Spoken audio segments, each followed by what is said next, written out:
O bloqueio dos caminhoneiros, que paralisou o país em maio, trouxe a público uma das contas mais desconhecidas dos brasileiros, o preço dos combustíveis, e escancarou a influência do óleo diesel na produção econômica do país. Para ajudar a clarear esse debate, nós conversamos com o consultor do Senado, especialista em combustíveis, Israel Lacerda. Israel, muito obrigada pela sua presença aqui no Agenda Econômica. De nada, Tônia. Então, para a gente começar um pouquinho a falar sobre essa questão dos combustíveis. Essa conta ela não era conhecida. Agora ela teve de vir à tona, né, essa paralisação dos caminhoneiros e que parou, na verdade, infelizmente parou o país, nos obrigou a nos debruçarmos sobre essa questão dos combustíveis, pelo preço de um lado e pela nossa infraestrutura absolutamente dependente das rodovias por outros. Vamos falar um pouquinho aqui dessa questão do preço, da conta. Vamos começar mostrando um pouquinho para o nosso telespectador, que agora já conhece um pouco mais essa conta, né, que é essa composição do preço do diesel, né? A gente deu uma simplificada porque tem outras variáveis aí dentro, mas a gente está vendo aqui a produção, que é o preço do diesel, né, para quem produz, né, para a Petrobras, no caso, que é a maior, e para outras distribuidoras.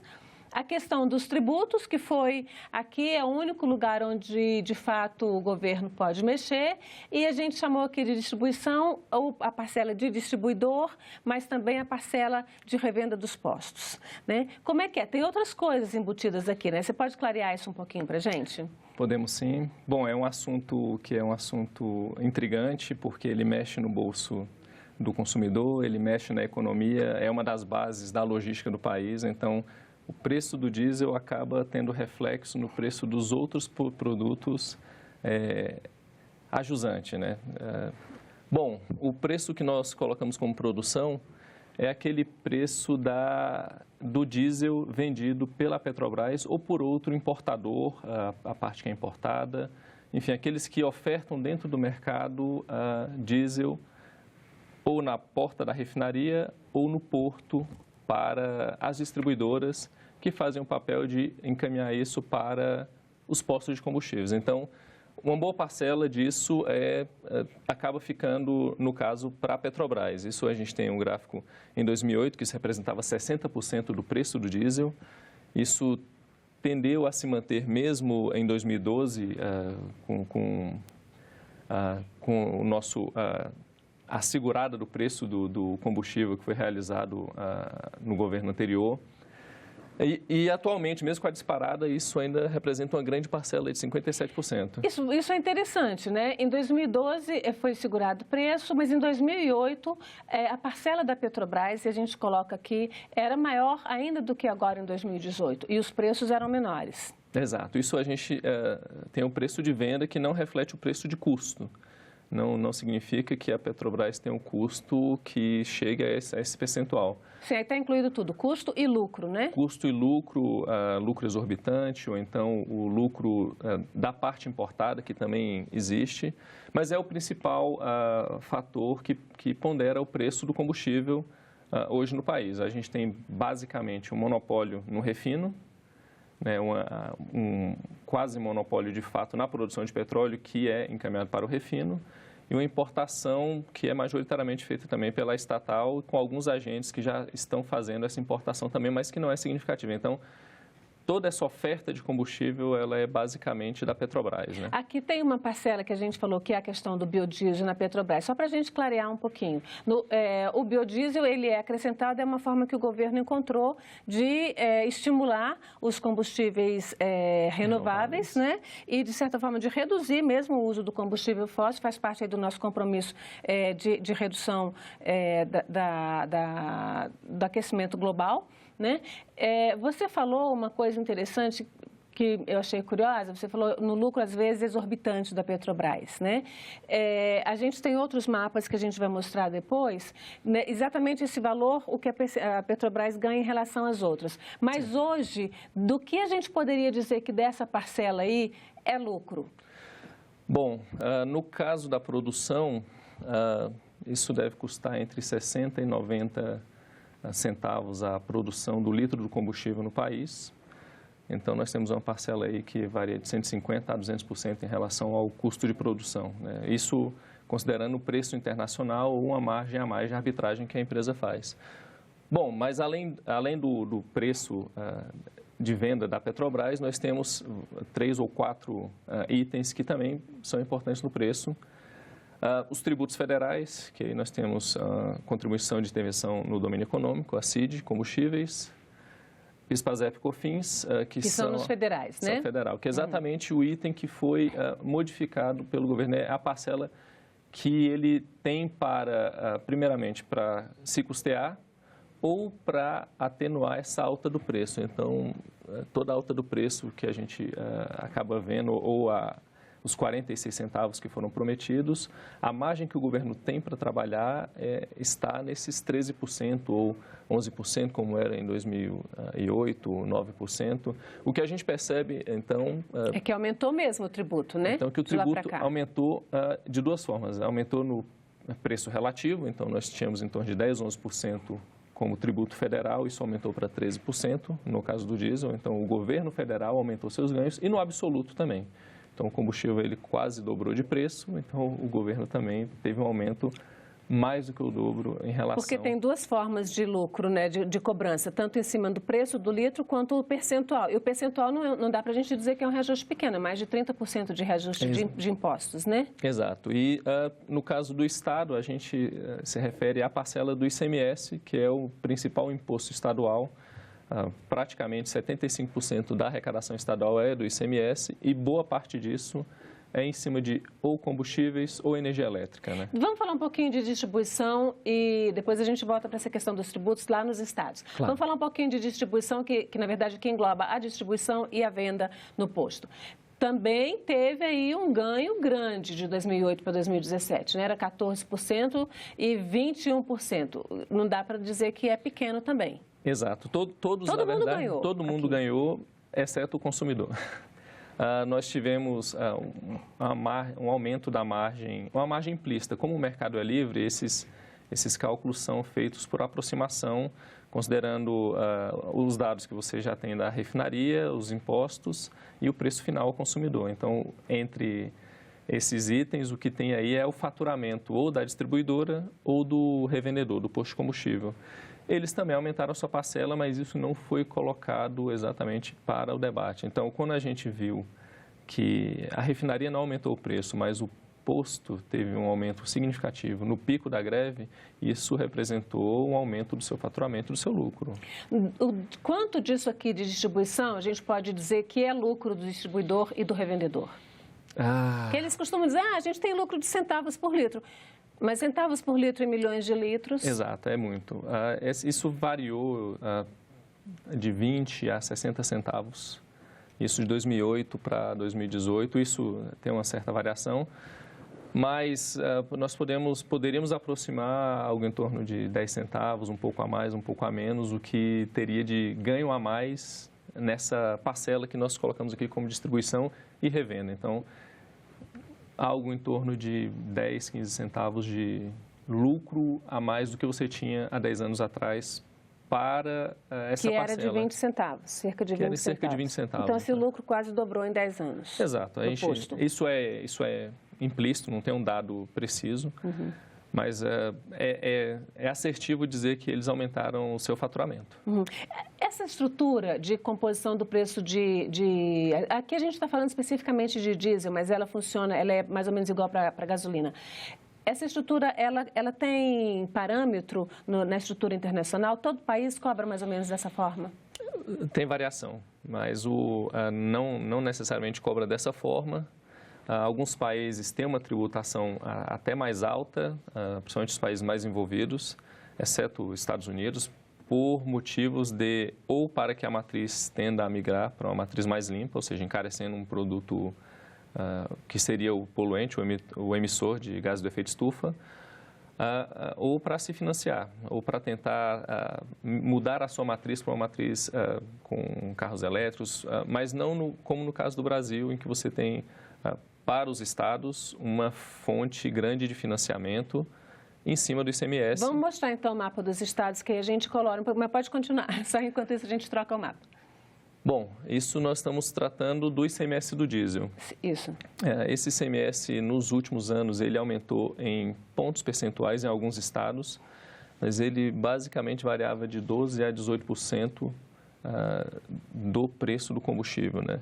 E agora ele varia de 12% a 25%. A 25%, exato. A região sul e São Paulo manteve em 12%. Recentemente, o Rio de Janeiro modificou a sua alíquota, mesmo estando em crise fiscal, o Estado reduziu a sua alíquota. Para 16%, está na faixa de 16%. Ele reduziu, acredito que já para 12%. Agora, recente, para 12%. Então, esses dados acabam não sendo tão transparentes. Então, assim, alguma margem tem, porém, retirar o ICMS significa ter de procurar outra fonte de financiamento para os estados e que estão numa situação fiscal complicada. Você falou que outros países tributam mais até como uma forma de desincentivar, né, de reduzir o uso do combustível fóssil, porque estão investindo em outras matrizes. Não é o nosso caso, né? Bom, não é o nosso caso quando nós consideramos que os combustíveis, ou seja, o setor de energia, ele é um grande financiador do setor público, né? Vamos então para o preço do diesel nas refinarias, que aí a gente entra de fato na conta da Petrobras, que aqui tem uma conta geral, né? Vamos mostrar a conta da Petrobras especificamente, não só a Petrobras, porque a gente tem outros agentes refinadores, né? Que não são brasileiros. Sim. Também a gente pegou o mesmo parâmetro, né? 2008, e aqui a gente pegou 2008 antes da crise, né? Internacional, sim. A gente pegou 2012, 2017, quando foi julho, aqui é abril, na verdade aqui é janeiro, né? Mas a grande mudança de padrão de cobrança da Petrobras foi em 2016 e em 2017, no meio do ano, aí deslanchou. Efetivamente a nova política de preço da Petrobras, né? Certo. Aqui é o preço, esse mais escuro é o preço cobrado, é o preço de mercado internacional, sim. Né? E a gente vê que em 2008, tanto em abril quanto no fim de 2008, abril a Petrobras está cobrando menos do que era cobrado lá fora. Exato. Em dezembro ela cobra bem mais, mas mais do que lá fora ela cobra o mesmo valor, né? Absoluto, reais por litro, mas é muito mais do que está sendo cobrado lá fora. Exato. Ela manteve o preço dela, então aqui ela teve um lucro grande, sim. Ou compensou aquele lá. Mais que compensou, na verdade, bom, né? Nós temos dois parâmetros para observar. Um é quanto custa para a Petrobras produzir esse combustível. Esse custo ele é bem menor do que a cotação internacional. Então, de qualquer forma, ela tem uma margem de lucro razoável em cima do combustível que ela vende.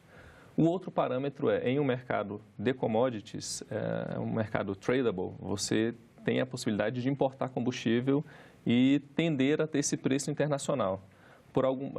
Por conta de barreiras regulatórias ou até pela estrutura do mercado brasileiro, tem sido difícil desenvolver outros agentes para realizar essa tarefa de importação ou para que fosse ponderado esse preço ao internacional.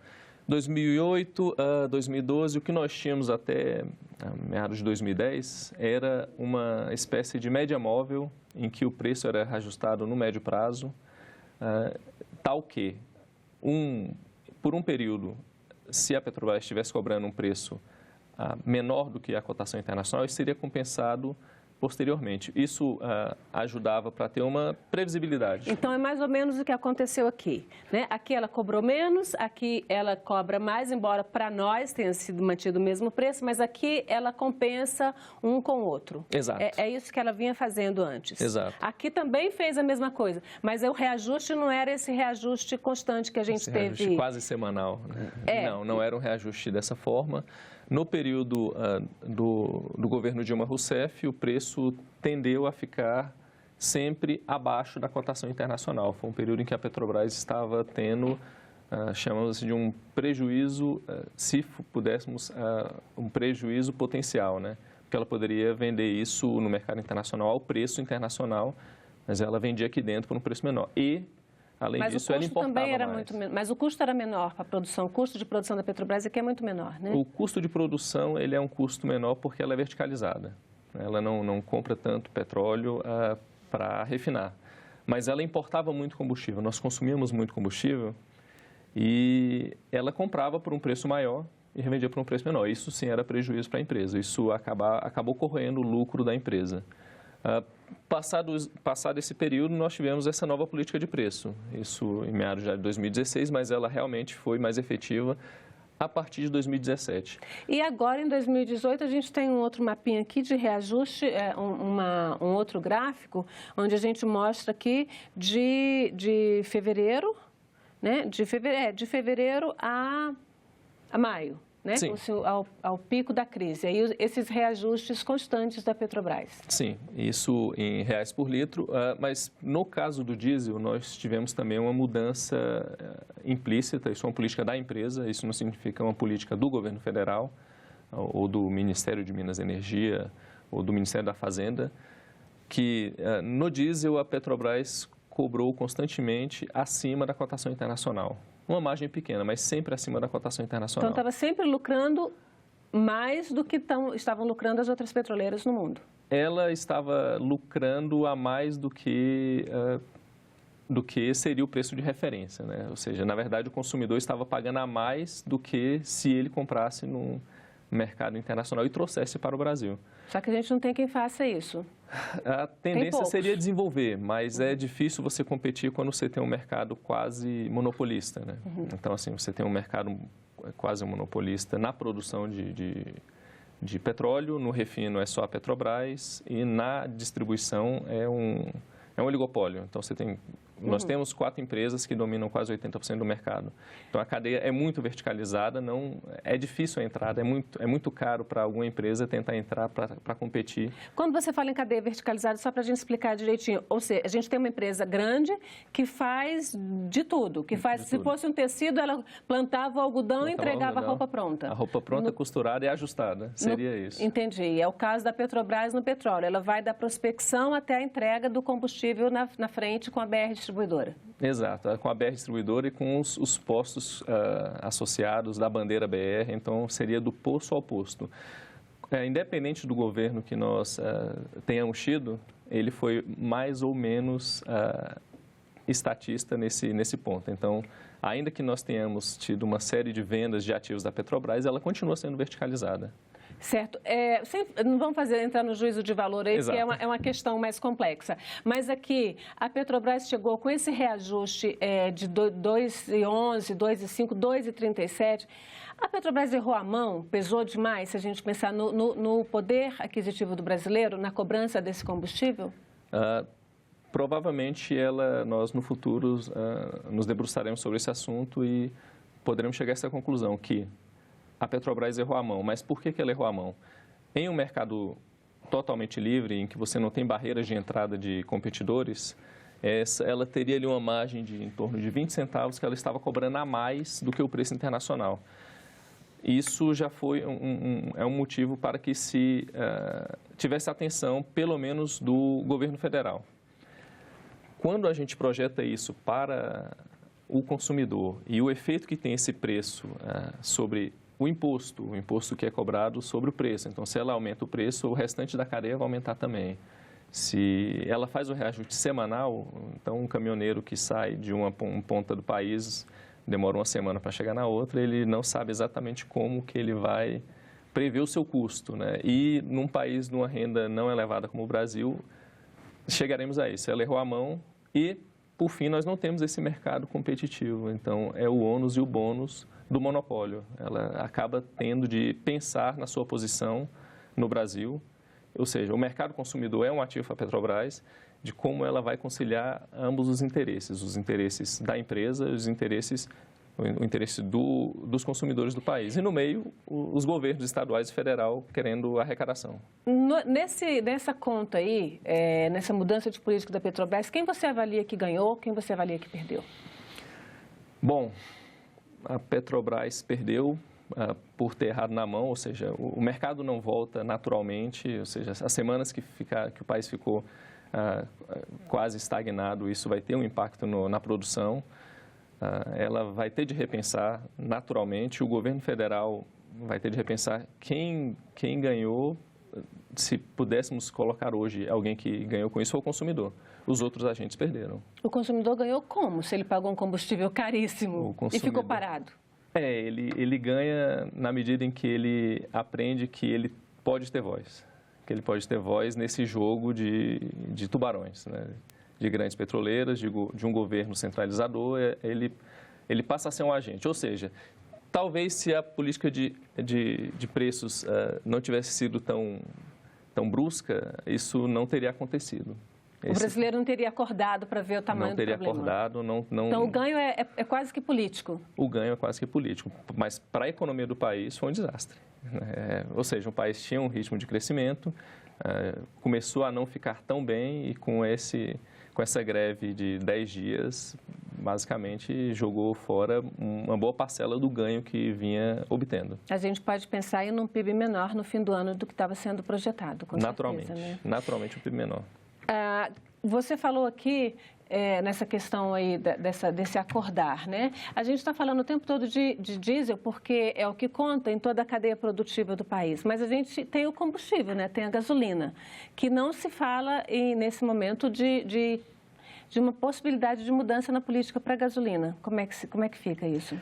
Embora a ANP esteja estudando formas de mudar um pouco esse reajuste. Exato. A agência reguladora, ela não, podemos dizer que ela poderia desenvolver um papel melhor do que ela já vinha fazendo de fiscalização em relação à qualidade dos combustíveis, mas em relação ao próprio preço. O mercado é livre, mas nós temos de ter alguns parâmetros mínimos. O Conselho de Defesa Econômica, o CAD, já se debruçou algumas poucas vezes sobre o assunto e chegou a emitir decisões contra distribuidoras, não exatamente por formação de cartel, mas por uma verticalização contratual. A ANP vai ter que desempenhar melhor o seu papel regulador, e ela tem competência para fazer isso. Gasolina. E isso, só um minutinho, isso está dentro do que se espera de uma agência num país que se pretende capitalista. Exato, num país que, independente das vertentes, ele tem um núcleo capitalista e isso não é pecado. A ANP vai ter que aprender a mediar tanto os interesses dos agentes, do governo e do consumidor. Gasolina. A gasolina, no caso da gasolina, a carga tributária é maior, ela pode não ter tanto impacto quanto o diesel, mas a retirada da tributação do diesel vai ter de ser compensada de alguma forma. Não vejo, nesse momento, a tributação da gasolina como uma saída, porque ela já é altamente tributada, muito mais tributada do que o diesel. Mas não parece ter muito espaço para a redução do preço. Ou seja, nesse caso, aquele consumidor que depende do carro, do ciclo Otto, vai consumir basicamente ou gasolina e, se for bicombustível, etanol. Vamos falar um pouquinho de uma coisa que essa de fato toca no bolso de todo mundo e principalmente das pessoas mais pobres, que é o preço do gás de cozinha. A gente fez um levantamento também. Tem uma outra arte que mostra o gás de cozinha e a gente percebe que também foi a mesma coisa. A Petrobras tinha uma política de sempre cobrar até 2017 abaixo do que era cobrado no mercado internacional. Em 2018 ela cobrou mais, no começo do ano estava cobrando mais, depois ela baixou um pouquinho. Como é que funciona essa coisa do gás de cozinha? O gás de cozinha sempre foi mais ou menos uma política social, né? Eu lembro que a gente teve o Vale Gás, né? Que foi lá atrás, criado no governo Fernando Henrique, depois ele entrou numa outra série de bolsas, né? Mas sempre teve. E aqui a Petrobras não teve dófice, não. Aqui não tem política social, não. Se nós pudéssemos comentar à luz do que temos hoje, é que no caso do GLP, que nós chamamos do gás de cozinha, que é o GLP residencial, esse é o exemplo de que a estatal errou a mão no reajuste. Por quê? Porque esse gás de cozinha, o P13 ou abaixo disso, ele é utilizado para cocção, ou seja... É fundamental, é comida. É comida. Para fazer comida. Não são pessoas que têm alto poder aquisitivo. Então, esses reajustes no insumo, no GLP, eles pesam na mão no recurso disponível para o consumidor. Durante muito tempo, ela vendeu isso por um preço, no caso do residencial, abaixo da cotação internacional. E nós importamos uma boa parcela desse GLP. Ou seja, ela tinha prejuízo ou todo o lucro que ela tinha na produção dela de GLP era consumido para bancar esse subsídio. E a partir de 2015 nós tivemos já um reajuste, mas em 2017 nós tivemos praticamente um reajuste de quase 100% sobre o insumo. Isso pesou na ponta, pesou no consumidor de todas as regiões, naqueles que vivem com salário mínimo. Então, se nós pensarmos no botijão de gás que estava entre 40 e 50 reais, chegando a 100 reais, isso chega a 10% do salário mínimo. Isso pesa. Tem uma parcela grande defendendo a divisão mesmo da Petrobras para privatizar, para ela reduzir sua participação no mercado, na esperança de que isso traga a uma competitividade maior e que os preços caiam para o consumidor. Isso é viável? Atualmente, acredito que não seja viável. Ela é uma empresa grande que participa de praticamente toda a cadeia energética, do posto de combustível, a energia elétrica, fertilizantes, distribuição. Se nós tivéssemos hoje, basicamente, a divisão da Petrobras em alguns ativos, em algumas empresas e a privatizássemos, nós continuaríamos com o oligopólio. Então, não teria exatamente um aumento de competição. Contudo, isso não pode ser um limitador para que pensemos em soluções para trazer competitividade para o Brasil. Tem outras formas de competir que não a divisão da Petrobras? Que não a divisão da Petrobras, apesar de que mantê-la também desse tamanho não necessariamente é bom para o país. Ou seja, nós temos de repensar que simplesmente vender a empresa ou seus ativos pode não ser a melhor solução, mas mantê-la dominando a cadeia como um todo, nós percebemos que ela utiliza uma política de preço para um combustível, para outro. Se o diesel, que não teve um reajuste talvez tão grande quanto no GLP, já deu todo esse problema, imagine no caso do gás de cozinha, né? Que nesse caso o consumidor sequer pôde protestar. Israel, muito obrigada pela sua presença e seus esclarecimentos aqui na Agenda Econômica. Eu que agradeço. E agradeço também a você que nos acompanhou até aqui. Eu já ia dizendo consumidor. Para rever este programa ou enviar o link para alguém que você acha que pode achar interessante, acesse a página da TV na internet, senado.leg.br/TV. Seus comentários e sugestões podem ser feitos pelo telefone 0800 61 2211 ou pelo e-mail agendaeconomica@senado.leg.br. Até o próximo programa.